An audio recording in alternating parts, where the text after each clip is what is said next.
বাবার বাড়িতে যাওয়ার কথা শুনলে মেয়েদের কেন জানি সারা রাত ঘুম আসে না। আমার ছেলেটার আমি কালকে সারা রাত ঘুমাইনি। সে তো পাগল হয়ে আছে কখন নানু বাড়িতে যাবে। ইদানিং হসপিটাল থেকে আসার পর থেকে নানু বাড়ি যাওয়ার একটা বায়না করে। ২ দিন আগে কিন্তু বাবার বাড়িতে এসেছি। আজকে আবারও যাচ্ছি কিন্তু থাকবো না, চলে আসবো। দেখেন আমার ছেলেটা কত খুশি। সে তো সকালবেলা ঘুম থেকে উঠে বলতেছে, মা তাড়াতাড়ি রেডি হ, তাড়াতাড়ি রেডি হ, আমরা নানু বাড়িতে যাব। আজকে বিশেষ করে যাচ্ছি, আমার ভাইয়ের ছেলে হয়েছে। অনেকদিন যাবৎ বাবাটা হয়েছে, বাবাটাকে এখনো পর্যন্ত দেখি নাই, কারণ আমি তো হসপিটালে সাবানকে নিয়েছিলাম। তো এই তো বিশ্বটা এসে চিনজিত করে চলে যাচ্ছি। এখানে আসলে কিন্তু আমার ভীষণ ভয় লাগে। কয়দিন আগে কিন্তু এই জায়গাতে অনেক ভয়ঙ্কর একটা অ্যাক্সিডেন্ট হয়েছে। একই পরিবারের কিন্তু 4 জনের মৃত্যুবরণ হয়েছে। এই খবরটা কিন্তু সোশ্যাল মিডিয়াতে অনেক ভাইরাল হয়েছে। অনেকে হয়তো বা জানবেন, কুমিল্লা বিশ্ব রোডের এই জায়গাতে একটা অ্যাক্সিডেন্ট হয়েছিল। বিশ্ব রোড থেকে সোজা চিনজিত ওটা আমাদের বাজারে নেমে তারপর অটো দিয়ে সোজা বাড়িতে চলে যাব।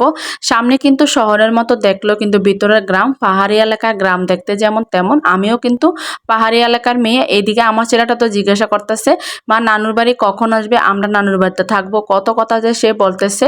এই যে দেখেন আমাদের এলাকার রাস্তাগুলো এত সুন্দর করেছে, মানে বাড়িতে যেতে একদমই সময় লাগে না। 20 মিনিটের মধ্যে কিন্তু বাড়িতে এখন চলে যাওয়া যায়। তো যেতে যেতে আমি আকাশের পরিবেশটা দেখাচ্ছি। আকাশে কখনো রোদ, কখনো বৃষ্টি, কখনো গাদলা হয়ে আছে। তো দেখতে দেখতে কিন্তু আমি আর আমার বাবা কিন্তু চলে আসছি আমার বাবার বাড়িতে। দেখেন আশেপাশের পরিবেশ।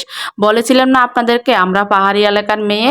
তো লালমাই পাহাড় হচ্ছে আমার বাবার বাড়ি। লালমাই পাহাড়ের সাথে যে ছোট ছোট গ্রামগুলো আছে না, ওই গ্রামের একটা গ্রামে, ওই গ্রামের মেয়ে আমি। আমার এলাকার অনেক প্রবাসী ভাইয়েরা আছে যারা কিনা আমার ভিডিওগুলো বেশি পছন্দ করে, কারণ তারা আমার ভিডিওর মাধ্যমে নিজের গ্রামটা দেখতে পায়।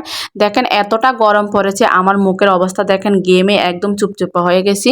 তো আমার থেকে আমার ছেলে বেশি মজা পায় তার নানুর বাড়িতে আসলে। সে এখানে অনেক গাছপালা দেখে, বড় বড় বাগান দেখে, পাহাড় দেখে, গরু ছাগল হাঁস মুরগি সবকিছু দেখে।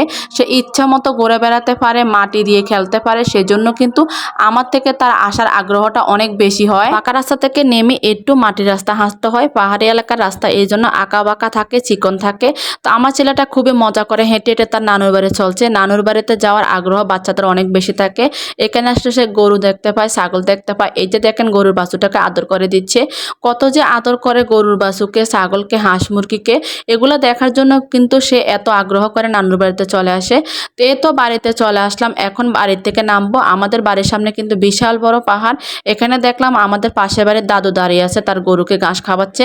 এই তো আমার ছেলে এসে কিন্তু কাজে লেগে গেছে, তার খেলনা দুলনাগুলো মাটি চুটি দিয়ে খেলা শুরু করে দিয়েছে। এদিকে দেখলাম আমার মা কিন্তু গাছের ডালগুলো কাটতেছে। আমার মা আজকে অনেক কাজ করতেছে। তো আমিও বের হয়ে গেলাম বোরকা খুলে। এই দেখেন আমার বাড়ির আশেপাশের পরিবেশ। আমাদের এলাকাতে কিন্তু হলুদও চাষ হয়, অনেক কিছু চাষ হয়। সব সিজনে সব কিছু চাষাবাদ করা হয়, সব কিছুই পাওয়া যায়। তো অন্য একটা ভিডিও সব কিছু দেখাবো। ভালো থাকবেন সবাই, ভালো লাগলে ভিডিওটা শেয়ার করে দিবেন। আল্লাহ হাফেজ।